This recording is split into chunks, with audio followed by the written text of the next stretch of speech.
ছোট থেকে শুনে আসতেছি আমরা তার মেয়ে, তার কাছে আমরা বড় হয়েছি, এত বড় হয়েছি আমি, আমার বোন, আমার ছোট ভাইটা, মানে সবাই আমরা ওনার কাছেই বড় হয়েছি।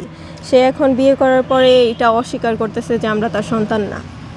মূল কারণ হয়তো এটা হইতে পারে যে তার জায়গা জমিনের উপর যেন আমরা ভাগ না বসাইতে পারি।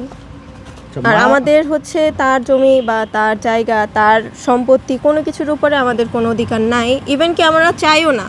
এই যে 18% উনি বিক্রি করে দিচ্ছে, এখন সে বলতেছে যে এইখানে সে মানে নিজেও থাকবে না, আমাদেরকেও থাকতে দিবে না। তার 18% জমি সে বিক্রি করতে পারে, এটাতে কোনো আপত্তি আমাদের নাই। ইভেন কি মানে সে আজকে আমাদের সকালবেলা আমরা যেখানে থাকি তার 18% তো সে বিক্রি করছে। ইভেন কি আমরা যেখানে থাকি ওই জায়গায় মানে ভাড়াটিয়া আছে আমাদের, ভাড়াটিয়াদেরকে আজকে সকালে যায় বইলা আসছে যে আমাদেরকে যেন ভাড়া না দেওয়া হয়, মানে তারা যে থাকে ওই ভাড়াটা যেন আমাদেরকে না দেওয়া হয়। যদি ভাড়াটা আমাদেরকে দেওয়া হয় তাহলে তারা ওই মানে আমাদের বাসায় যে ভাড়াটা সবার নামে মামলা দিবে।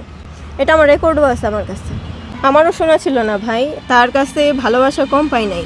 একটা সময় সে আমার মা ছিল, এখনও আছে, আমি অস্বীকার করতে পারবো না সে আমার মা না, সে আমার মা। কিন্তু সে তার বিয়ের পরে এতটা চেঞ্জ কিসের জন্য হয়েছে বলতে পারতেছি না।